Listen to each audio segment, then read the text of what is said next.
very kind. How lovely. Thank you so much. Well, that's...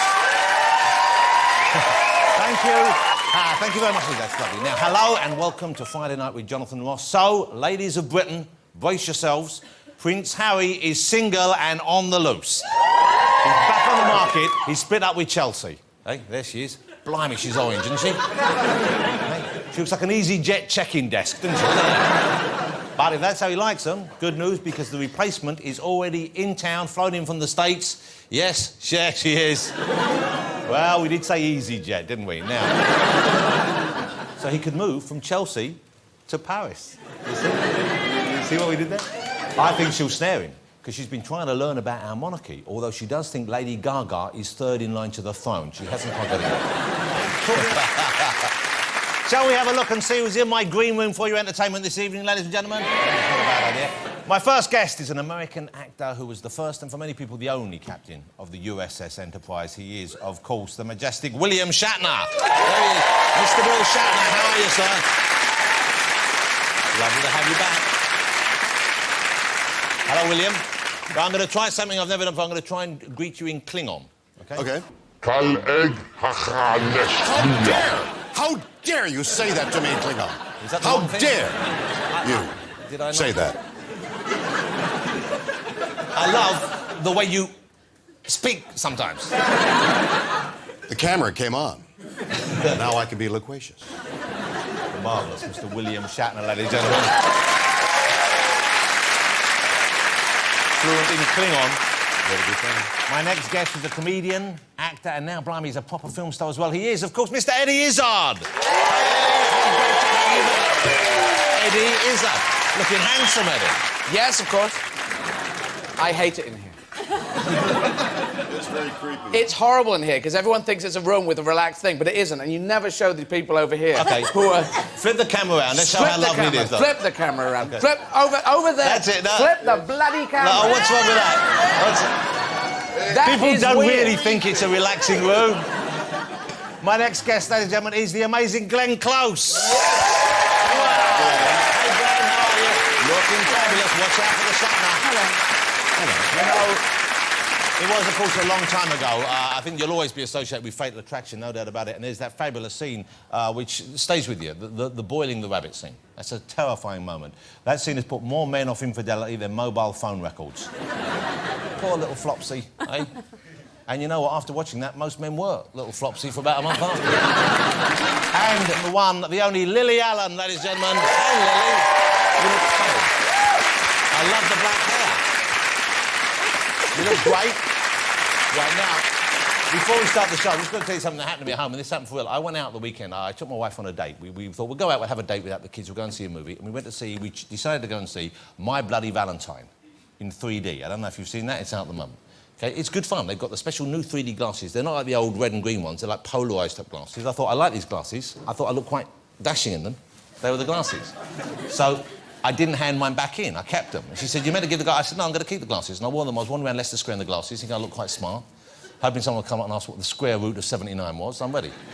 Took them home, kept them on, went and saw the kids. I said, take the glasses, Dad. I said, no, I'm going to stick with the glasses. I like the glasses. They're not 3D anymore. Put them by the side of my bed. Now, I'm very short-sighted. I took my contact lenses down, have my proper glasses there and the 3D glasses there. Middle of the night, the burglar alarm goes off. OK? I don't know why. I'm fumbling for the glasses to turn off. I put the 3D glasses on by mistake. So I'm naked, I'm wearing 3D glasses, I'm sweating, I can't see. I can't punch a number in. The police come round to the door. I said to my wife, you have to go to the door. She said, oh, no. I said, I'm not going downstairs wearing 3D glasses, naked, talking to policemen. I'm trying to stay out of the papers at the moment. Wouldn't that have been a great photograph? I mean, just come at the door like this naked, talking to police. Then I thought I'd done it on purpose for attention.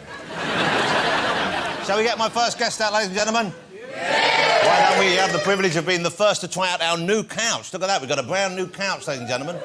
For 15 series, people have complained about our couch. We ignored them until Tom Cruise mentioned it in passing, went straight out to World of Imitation Leather, bought a new one.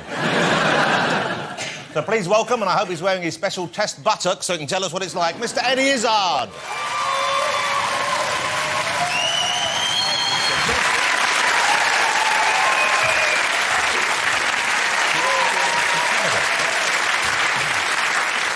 Tell me if that is it. Because you've been on the old couch, you're christening it The now. old one was words that could have been used on a radio program. Was it really? It was not nice. It was not good. It's actually better. It's more bouncy. You can look vaguely human sitting on it. Okay. It's actually better. I would say that it might be the best one that I've been on, the best seat that I've sat on in all chat shows I've ever been on. Wow, that good. But you know, the problem with the couch I see already is that if people are just going to come out and talk about how comfortable it is, we're screwed because we won't ever get to an interview. We're knocked back, and yes, we so were. let's not go on about it. Will you please stop squirming on the new couch? I'm just trying it out. I tell you what, I find it hard to find. It's got the right pillow. Do you find it hard to find the right pillow? No, I don't use pillows. Oh, what do you use? Nothing. I don't have pillows or couches or anything. I don't really buy anything. I live in my head. Yeah, explosive. Yeah, it's just kind of... Well, no, but whereabouts, while you're in your head, or whereabouts in the world do you call home, Eddie? Because I think of you as being quintessentially English. You know, the way you talk, your comedy, that kind of thing. It's so English. And at the same time, you seem to be in the States most of the time now. I guess that's where... And I was born in an Arabic country, and I lived in Northern Ireland. The best time of my life was 4 years in Northern Ireland, and I lived in South Wales. So really, I'm just a human being. And but I have been based in LA, and I go backwards and forwards. But my heart is here. My heart is always England, Britain, Europe. Here, I do like it here. But there's work over there, so I go over to do work, exporting Britishness around the world. You're in boy mode this evening. You're just fully masculine. Yes. So when do you decide, or how do you decide what sort of mode you're going to be in? Is it a whim thing? It's a mood thing? The girl-boy thing, it's like a superhero thing, like Fantastic Four, flame on, flame off, you know, the Human Torch, and I can do girl on, girl off, and it's like that. But what, in the morning, what makes you decide? Is it where you're going to be, who you're going to be meeting? The position of the stars, the last night, I check, and then I have a sextant, and I work out where sailboats are, and then I decide, and then I throw dice, and I shout, and then I throw on whatever's left. But I wonder whether in the States, especially working in what is still, you know, in some ways a fairly conservative business, whether it's an issue, whether it's a problem, whether it's something you have to kind of be a bit more guarded about. I don't know if it's a huge social problem, but it's definitely a casting thing that gets in people's brains. Like if you turn up wearing a dress and heels, they don't say, hey, let's make him kill the guy in this film. They just, it gets in their way. They go, will people be able to see this? It's still a surprise if someone didn't know you were going to wear it, I guess. Yeah, well, most people do now. Well, some people, I don't know. You just got to do it, man. Just got to get out there. You just got to... Let me ask you about Valkyrie, because you're in Valkyrie. We had Tom Cruise on last week talking about Valkyrie. It's a movie which I very much enjoyed. It's a great link. Well, there were costumes involved of us all. But working with Tom then, how was that, though? That must be intimidating for someone. You're in a movie. It's a great part to get. It's not a huge part in the movie, which is probably a good thing. Pivotal, maybe. Yes, it's very crucial. Your first day with Tom Cruise, do they start you gently? Do they give you a small part, or do they put you straight in the deep end? They gave me a 6-page scene, which in film terms is a huge scene, and I don't know if you're going to show it, but it was a tough first day. You've just put the uniform on for the first time, and you've got how you're looking in the glasses and their period glasses and everything, and then, OK, Tom Cruise, hi, Tom. Boom, 6 pages, which is all-day shooting. Is that the scene in the bathroom? That was the big scene. That is the scene we have. So this was your first day at work with That was my first seconds, and then we shot it every which way but Sunday. And it was tough because he'd been shooting for a month. He's Tom Cruise. He runs the studio. Yeah, you'd rather rehearse for 4 weeks first. And does he talk to you throughout it? Does he say, I liked what you did then, or I didn't like what you did then, or is that just the director? Do you interact with Tom him? or the director? Yeah, Tom.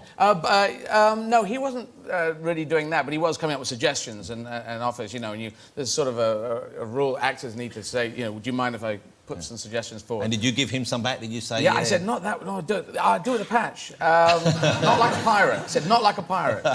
Mainly, I said to Tom. And he took that note. He thought it was a good note. Yeah, it was a good note. How exciting it must be knowing, you know, I know you wanted to be in movies all along. Now you're in a film with Tom Cruise. You're making proper Hollywood movies. It's absolutely brilliant. And I'm encyclopedic about World War II. And this film is great because it's the first international film that the German kids can go and see. And it's the Germans trying to kill Hitler. But it's the Brits trying to kill Hitler because we're all playing Germans. So it's a movie. You can put Germans and English in the same room, put Valkyrie on, it'll all be great. This is a proper career you have going on there. I mean, presumably people come to you and they know now you're an actor and you get offered pretty big parts, I guess. Yeah, it's still, I'm hacking my way up the mountain, and you know, and still some people will go and say, oh, I've seen him do comedy, so this is weird.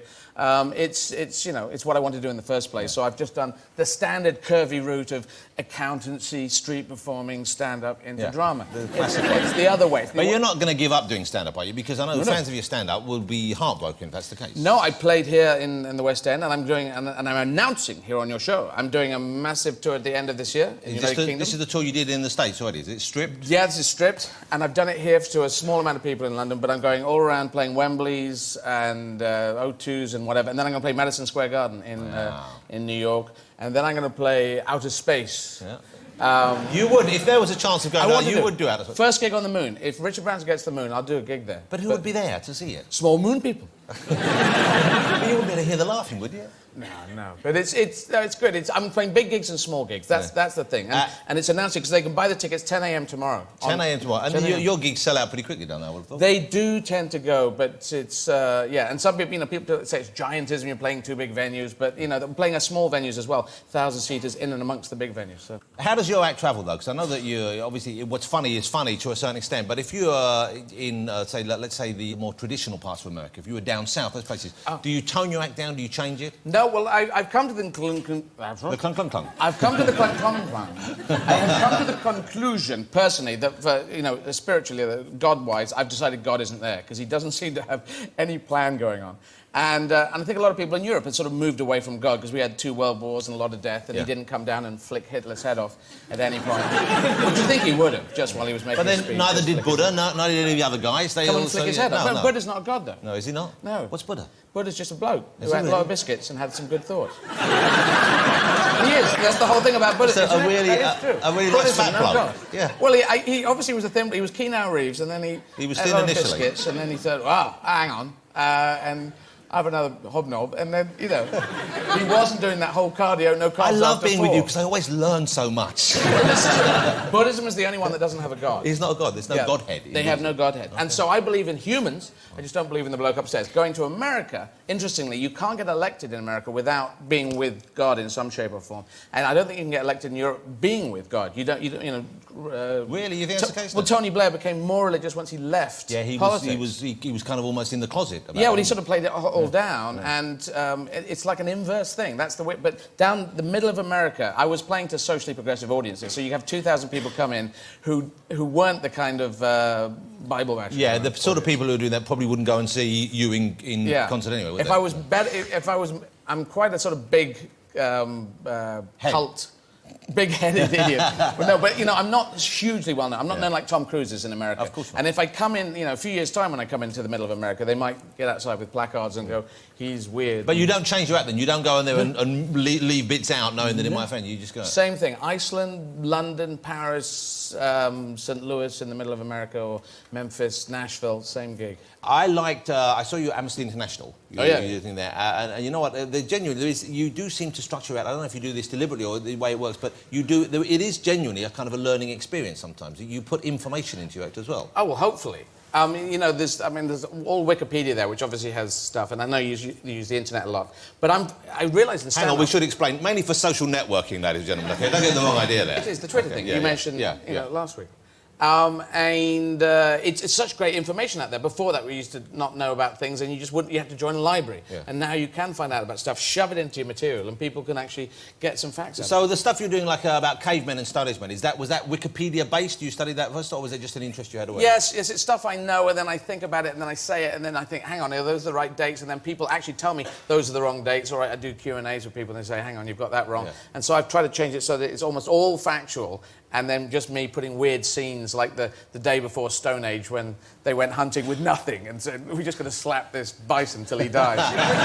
and then they went, stones, that's it. Ah, brilliant. Why don't we think of stones? There's lots of them lying about the place.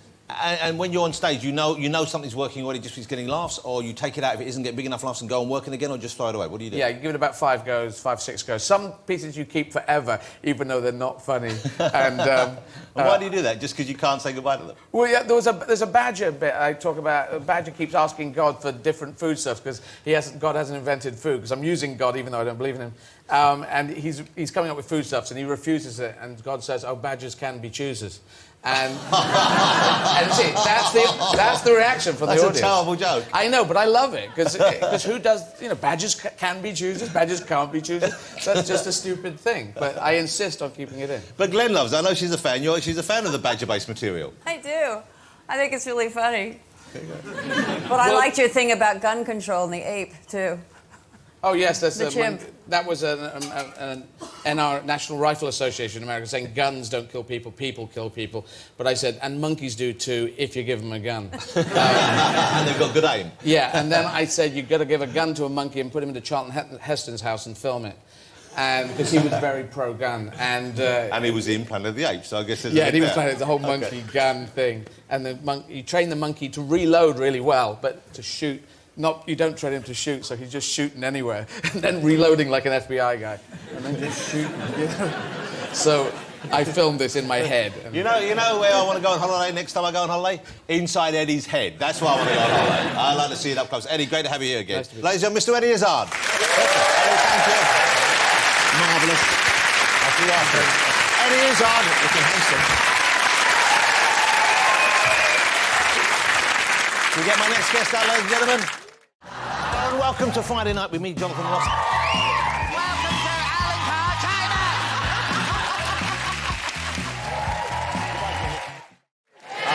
That's a great look, isn't it? Ladies and gentlemen, the fantastic Glenn Close.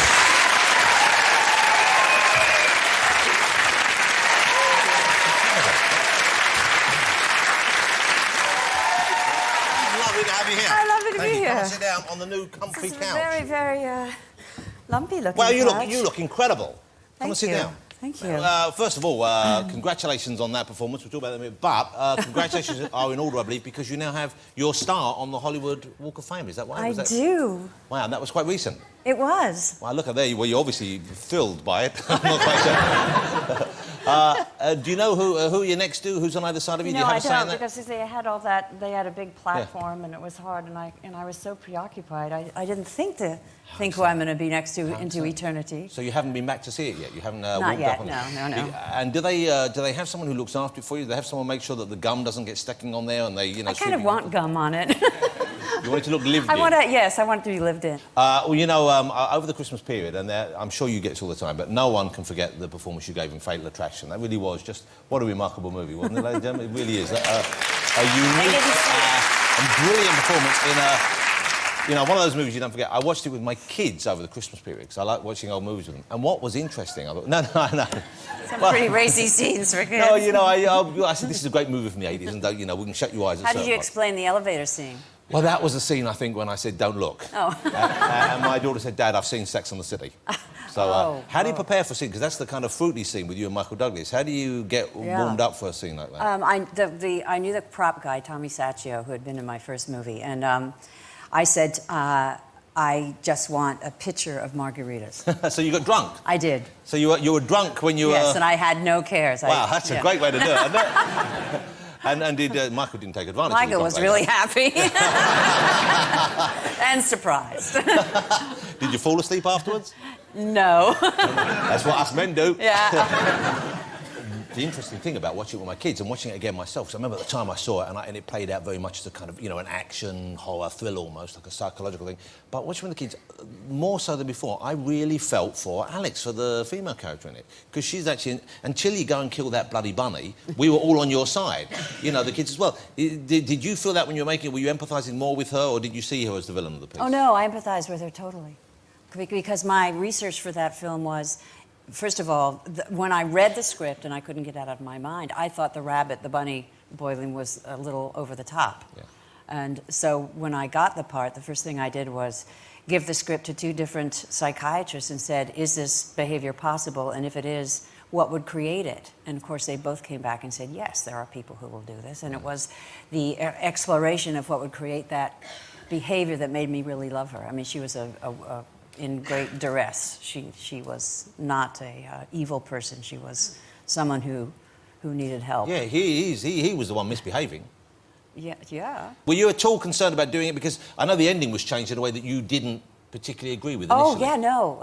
The original was a seamless film noir, and with all the research I'd done, that certainly was a character who would have killed herself before she killed anyone else. Yeah. So when they came back to me, the character had disturbed people so drastically when they tested it that they decided to kill me off.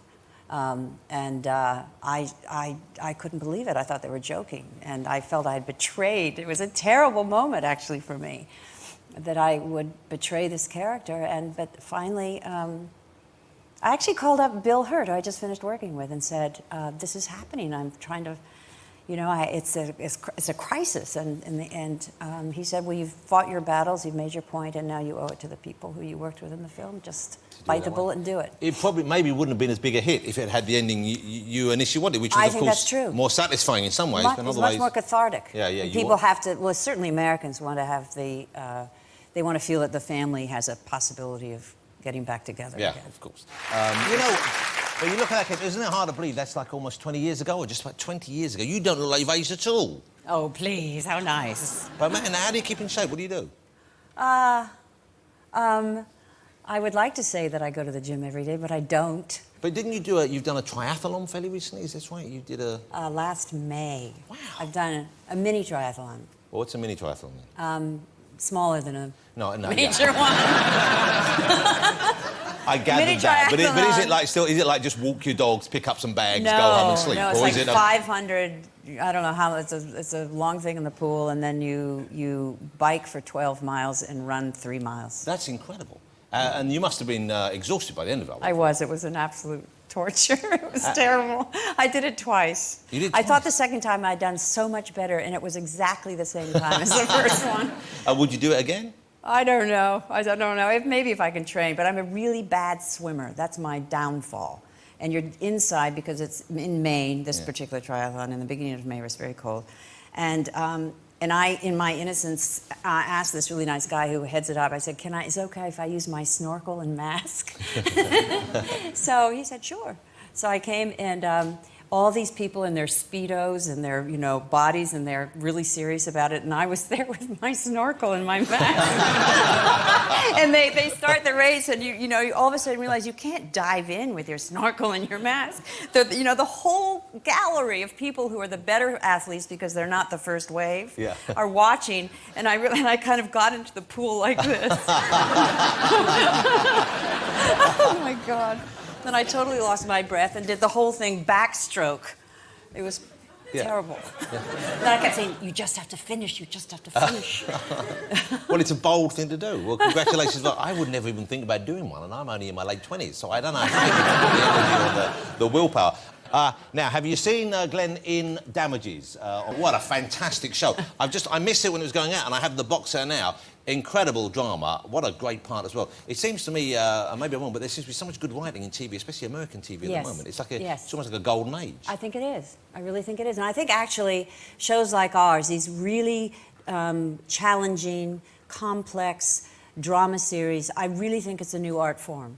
Yeah. And Well, I think Mad it's Men going is to endure. terrific. You have this. West Wing's been terrific on and off for years. Pioneered by The Sopranos. And a lot of the writers that worked on The Sopranos are now doing these other shows. Our head writer was on The Sopranos, and it really is, I think, ushering. And another tough woman you're playing here, and a woman who's kind of like, you know, initially at least it's quite hard to sympathise with her when you see what's going on. As I said, I haven't finished that first series. There's something about you that people seem to come to when they want you to play someone who's hard, who can be cold, who can be kind of focused. I don't understand it. Maybe they need to see you in your snorkel, then they wouldn't get you. But when you do a TV show like that, it must be like shooting a very long movie, I guess, because it's the same sort of level of drama, the same commitment for work, but it's many more hours I call what to we film. do a mega movie, actually. I think it's a 13-hour movie. The hours are really hard. It's very intense. I'm excited that there's a new series starting soon. I think it's starting February the 15th here in the UK, and you mentioned William Hurt, who's a tremendous actor. You're with him in this. Can you set up the storyline? Can you tell us anything about the next series without giving too much away? Of the next season? Yeah. I don't like to say anything because people really like to. They'll come up to me in the street and they'll say, "What's in the box? Don't tell me." So they want to know So they don't. They want to figure it out themselves. But Bill plays a character that Patty had known 17 years before. We have a past, and that past slowly comes out. He gets into really bad trouble and comes to me for help, and it's hard for me because there is a past. You need people to be in bad trouble in these kind of shows. Yeah. I can't wait. I want to see what's going on. Cruella de Vil, and that's a kind of a lighter role for you. It must be fun, though, having one like that where you can go over the top, where you can just let it all out, I would imagine. Why did you choose that particular film? Were you a fan of the cartoon initially? Oh, very much so. Very much so. I have a little girl, so... Oh, well, she's not little anymore, but... So I was really into the cartoons, and I kind of analyzed them because as a mother, you learn very fast that there are not very many mothers in cartoons. The Disney cartoons, they kill them all Cartoons, off. well, it's like fairy tales. In fairy tales, you can't have a mother because the mother's too fierce. Nothing would happen to the child. So Cruella is a classic witch. And you scare the children, which in this story with the dogs, and then they're rescued. And I learned about that, I mean, in the cartoon, she says terrible things. She is really mean. And I got some of the lines back from the original cartoon because it was very evident very fast that the meaner I was, the funnier it was, the more people enjoyed it. The meaning she becomes, in a way, less real while they're more fighting, and it becomes more of a kind of a big comic book kind of evil witch. Yeah, but she's still, I mean, I've had terrible, I can do the Cruella laugh. And I was down in Mardi Gras once down in New Orleans, and this little girl and her mother came all the way across this big boulevard, kind of asking for my autograph. And I thought, well, this little child is there because of Cruella. And I looked at her and I went, ha ha ha ha ha. And the little girl went, ah! Well, it could have been worse. You could have got drunk and done the lift scene in front of her. That would have been terrifying, wouldn't it? That would have been all kind of trouble. But in real life, though, you're a dog lover, you're an animal lover. You have dogs, I believe, don't you? I do. I've had dogs my whole life. Do they, the ones you have at the moment, do they travel with you? Do you have them on film sets with you, that kind of thing? They go to work with me every day on Damages. How nice. Yeah. Do you have them on your lap when you're sitting watching TV? Do they climb on you? They do. They love it. Right next. They like to be. I have mine. Have you ever licked one of your dogs? Not on purpose. Because I had my dog, I had two of them on my lap the other day, and one of them saw the other one, he started licking its ear, and he seemed to like it. And he licked it, and I thought he's just cleaning it, and he licked that ear for about 25 minutes solid. And I thought, I wonder what that tastes like. The other dog's ear. Well, he was right inside the ear, and he was like, he loved it, he was like that. And he was like, really going for it, and I thought, that's got to taste good, whatever that is, because he won't stop it. And I thought, no one's watching, I'll give it a lick. And so I held his head up. Yeah, it was revolting. I didn't taste it in it. I couldn't bring myself to it. What kind of dog did you? This was my pug. You licked the pug's I didn't want to taste it because when I started going in with it like that, he looked at me, and in his eyes, I thought he thought, this is wrong. Yeah. Well, because I think Jake does that to Bill. I think it's a thing that they do it to show who's the boss. Ah. So he probably thought, are you joking? Glenn, how lovely to have you here. Thank you for joining us. Thank you. I can't wait for Damage to start again. And you finished this next series. We did, yes. Is there a third one planned? Or? There is a third one. Wow, I'm very pleased with that. Ladies and gentlemen, Glenn Close. Thank you. Thank you, Glenn. Thank you so much. Wonderful. What lovely singing. Thank you. Thank you. Glenn Close. Bye-bye. Thank you.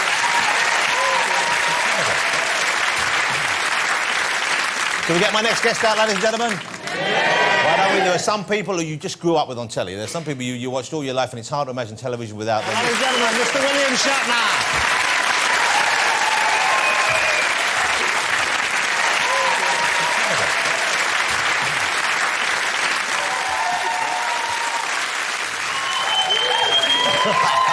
Faces. Crikey. What was that? Do you remember much of that? Love or something. Really, okay. Bill, how lovely to have you. Do you mind if I call you Bill? I think of you as Bill. Yeah, I think you should think of me as William Bill Shatner. Is this new? Will people leave our furniture alone? Yes, it's brand new. It's a brand lumpy new. and sweaty. And... Is it comfy for you? You Nah, it's all right. A little bit? Thank you for coming over for us. Well, thank you for asking me. What's it like for you? Everyone must know who you are, I guess, wherever you go. Do you get, everybody knows who I am. Do you get special treatment? No. That's because they know who I am.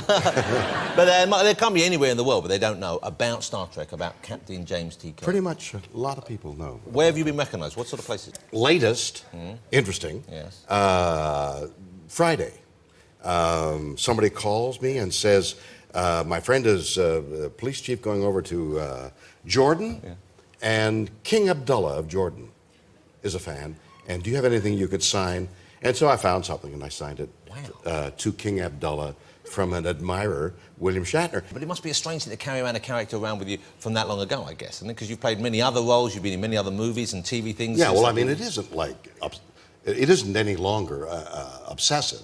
Yeah. So people have calmed down a bit. Calmed down. Another time, I don't know whether whether you want to hear another story of strange recognition, but I was in Iran. The assignment that I was there to do was to photograph a black leopard at night. And so we were in the wilderness areas. Bill, Yes. Did this actually happen? I'm really making it up, and I'm telling you a story. That was the assignment, and they had photographic, which is a whole other story about trying to photograph a black leopard at night, black on black. Yeah.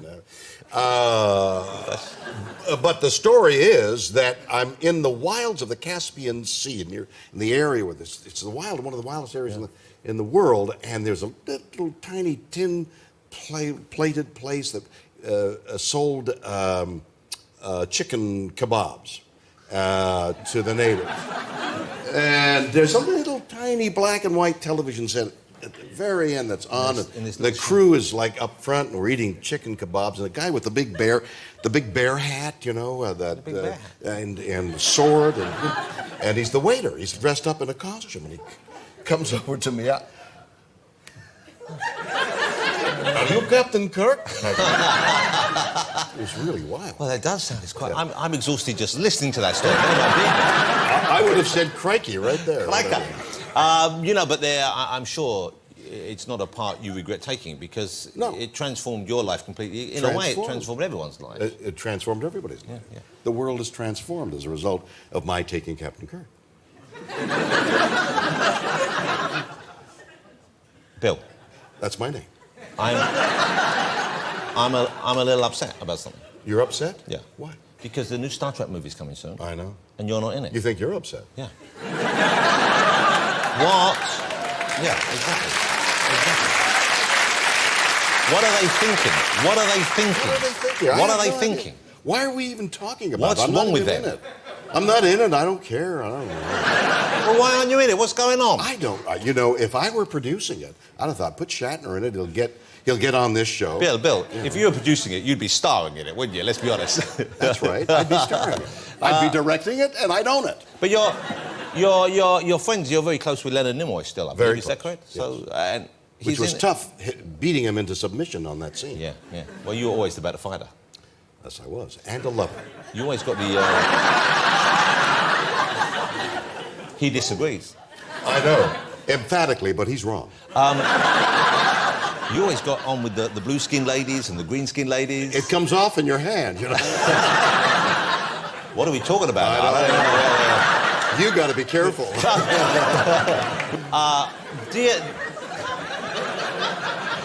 I'm being told off by Captain Kirk.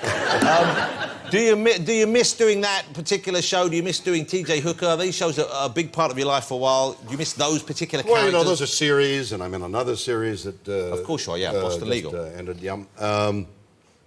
doing a series is really a tough job. I mean, I know coal mining is tough, and oil rigs are tough. Yeah, and that's proper tough. Especially in the middle, that's tough. Yeah. But doing 18 hours a day, trying to remember words, and... Well, that can get more and more difficult, you know. And dealing with the public and the people and the anxiety and the tensions, it makes it an onerous job, which you do with a love-hate relationship. You love doing it, especially the parts that I've been lucky to play. They've been well written, and I got a lot of recognition, and it was great fun. But there is the dark side.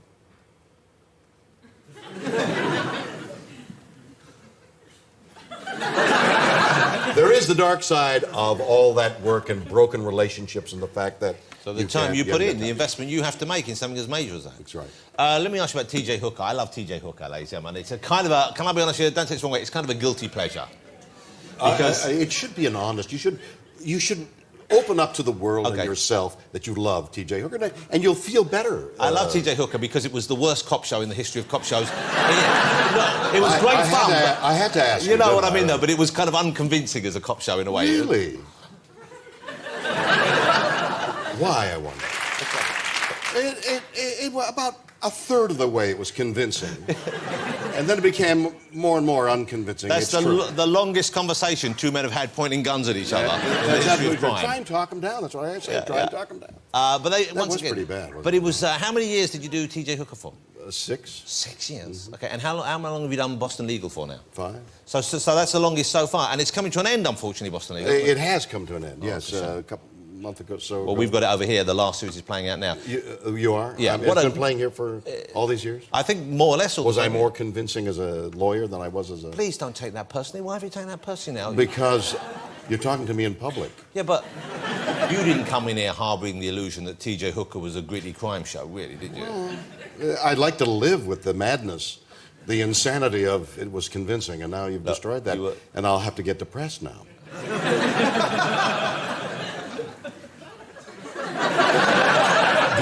Do you have any medication handy? Yeah, I'm going to start prescribing medication on the show in front of people who I don't even know. Yeah, I'll find something. Well, don't take it personally. Okay. I don't know. Been put in my place by Bill Shatner now. You know what I love about you, though? You've enjoyed all the experiences you had, and you seem very comfortable with yourself now, maybe more than ever before. Would I be right in that? Well, I'm going to die soon, so I better be. No, you're not. Come on. Well, maybe not soon, but soon.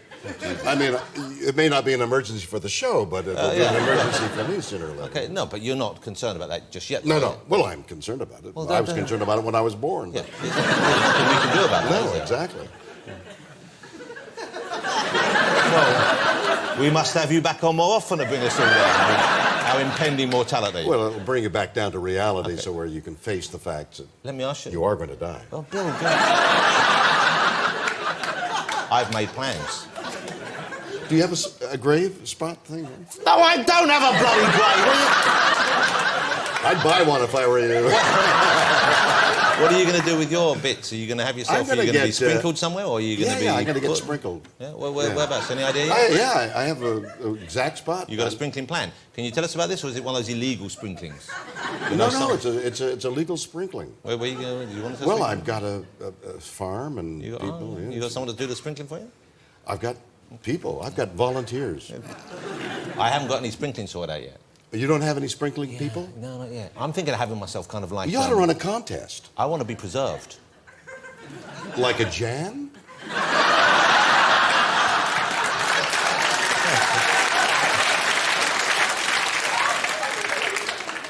Have you seen these wizened bodies in the Egyptian mummies? Do you see what they look like? I have seen it. You want to look like that? You don't want to look like that. Well, I thought... You don't want to look like that in death, let alone in life. Don't do that. Be sprinkled? Yeah, get sprinkled. Okay. Can I say, this is the weirdest conversation I've ever had in front of people. This whole evening, now... You mean you're telling me that this whole evening is weird and you're talking about licking a dog's ear? Well, yeah, but... And I'm not even anywhere there. Have you never been tempted to lick one of your dogs? I have. But I didn't want to mention it to you, thinking you might think it was weird. Now, the next suggestion is you lick my ear. No. No. Although, without... No, I'm a guest here in the country. It's gotten badly enough as it is. I know. Hey, speaking of that kind of thing, I've been enjoying your book, which came out last year. Up Till Now. Up Till Now is the title of it. Up Till Now, which is on sale at bookstores Well, it's a everywhere funny book. It's a funny book because you're a funny man. It's some great funny stories in it. Yes. You've led a rich life filled with incredible adventures. Tell me about informative life that's in the book, Up Till Now. Coco the gorilla. Coco the gorilla. Who would have thought you'd have had a close encounter with a gorilla in that book? Why wouldn't you think I would have a close encounter with Coco the gorilla? Look, the Coco the gorilla speaks 600 words in sign language. This is an actual gorilla. What? This is because people think now that we've both gone mad. We should clarify. This is an actual gorilla. Coco is a real gorilla you've met. Coco is a mountain gorilla. Mountain gorilla. It being studied at Stanford University. Now it makes sense. in America. Oh, Okay. Was that a whiff of something? No. Because I saw what you ate, and I didn't want to be so impolite as to go, whoa. So you just went, whoa. Did it smell meaty? But that was the idea, not the whiff, right? No, it was hot. The Coco thing got me it was the idea, like you pushed the idea aside. No. Okay. So Coco is a real gorilla. A real gorilla. She's science. She, for example, put together the word water and word bird when she saw a duck land in a lake, and she put together waterbird. So she synthesized language. That's incredible. That's incredible. Intelligence, Remarkable. right? So, I was told that story when I was up there. Yeah. A marvelous intelligence. There's no telling. I mean this seriously. There's no telling. I'll do my serious voice. Please. There's no telling how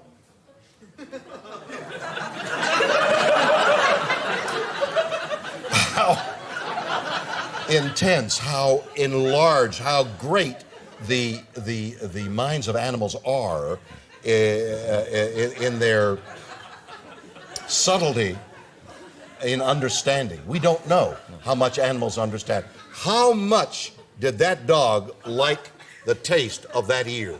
You just don't know.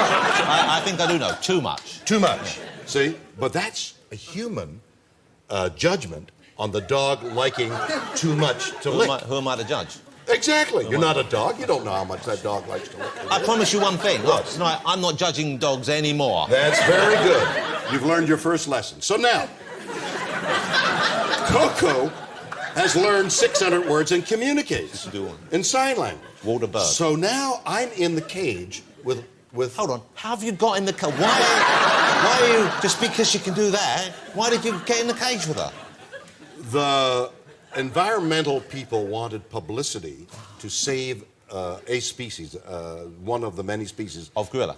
Well, of other animals. So they thought by putting me... Well, gorillas too, because mountain gorillas are endangered. They are, sadly so. Right, so I got into the cage as a publicity stunt, okay? But the handler's over there, and there's nobody around. There's a young gorilla in the back room over there behind bars, shaking it because he's jealous of me. He has seen Star Trek, and so I'm frightened to death. Yeah. And I'm advancing. I'm looking at Coco, who's looking at me with dark brown eyes. And as an actor, I know that if you just pretend, you're already starting to feel. And then you let the pretension generate the feeling. The emotions. Exactly. That's the English acting way of doing it. You do and then you feel, as against the American feel and then you do. So I decided to do the English form, which was to say and lean forward, I love you. To Coco? To Coco. Because I didn't want to appear afraid. So I stand, I'm there, and I'm advancing. Coco's sitting right there, hands out like that. No, sit. Sit, Coco, sit. I love you, Coco. Now, what did Coco do? She just looked at me with brown eyes, staring at me. And I advanced slowly, thinking it'd be a good shot. I love you, Coco. I love you, Coco.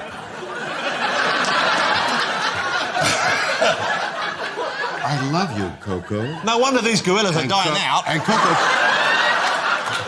We were trying to procreate, and the Coco's hand went out... Oh, cupped you. And cupped me. No!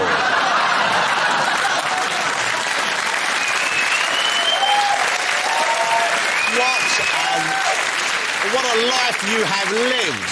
Sign language. I took that as a sign language. Wow. Wow.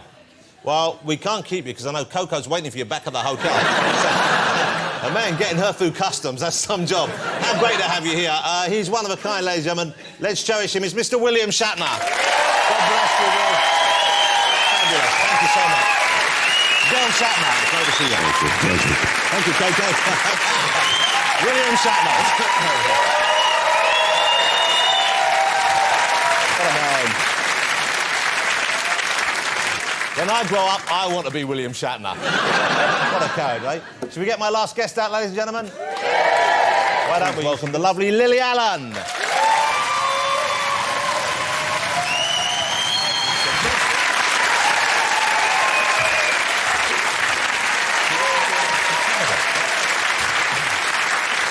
Well, you look gorgeous. Lily, how lovely to have you here. Nice to be here. How's the new year? It's going really well. Okay, you look great. You look in great shape. You look all together now. You look focused. Because I feel, you know, I've had Lily on the show a number of times, many years ago, and I feel slightly paternal towards younger guests we have on the show. And when I see them look like maybe they're wobbling a bit, maybe going off the rails a bit, I worry. Did you think that about me? I did think that about you. Why would you have thought that? Lily, everybody thought that about you. But you know, you're a young person and you would enjoy yourself when you go out, and of course you're going to go out and occasionally have a few too many drinks and so on and so forth. But are you deliberately calming down now, or are you just being a bit more health conscious? What's going on? No, I just do it behind closed doors now. No, I'm secret. joking. I have calmed down a little bit. I'm working really, really hard, so I haven't really got time for that stuff. Because there's a new album out, which I don't know, were you worried about that? A second album is often a bit of a challenge. I was, but it's going really well. Everyone seems to really like it. So Yeah, well, I've heard the single. I played the single the weekend. It's fantastic. Congratulations. It's really good. Now, for the last few months, I haven't been reading the papers so much as I used to, for obvious reasons. But I understand you've been dating. You were going out with William Shatner for a while, I believe. Yeah. I love you, Coco. I can't wait to see you perform live. Are you going to do a tour again? I am going to do a tour. I think it's in March. I just did 3 gigs this week, actually. I did one in London last night. How'd it go? It was really good. I went to see Dizzy Rascal perform a little while ago. Oh, yeah? And I went in and I thought, oh man, I'm too old to go and see the Dizzy Rascal, really. And I went to Dizzy Rascal, and then finally I saw someone. I thought, oh, thank Christ, there's someone my age or above. And this woman came and said, yeah, dropping the kids off like me. Okay, and this single is just out now. I think it's going to go to #1. Has anyone said that yet? Are you concerned about that? You think, oh, great, it's got to go to #1? Well, there's another lady called Lady Gaga who is #1 at the moment. But... She's Lady Gaga in action, God bless her. Well, that's not so much the lady, that's just the Gaga part. But I think I'm a bit ahead of her at the moment. Well, good. I want to see you at #1. I love Lady Gaga too. I'm not playing favourites here, but I want to see Lily Allen. I can be your favourite. OK, you can be your favourite this week. I want you back on top where you belong. Thank you. Ladies and gentlemen, will you please join me in saying thank you, Lily Allen? Thank you. Good luck with the fear. Thanks to all my guests tonight, William Shatner, of course, Glenn Close, and the wonderful Eddie Izzard. That sounded great.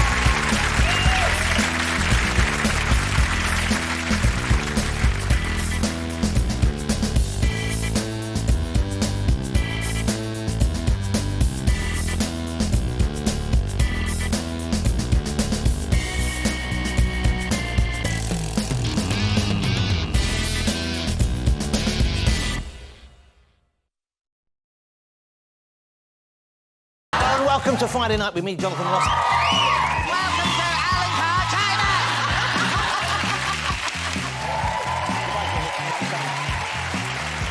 Oh, Jesus. That's what about time, don't. I've just been... Oh. Don't patronise me, Alicia.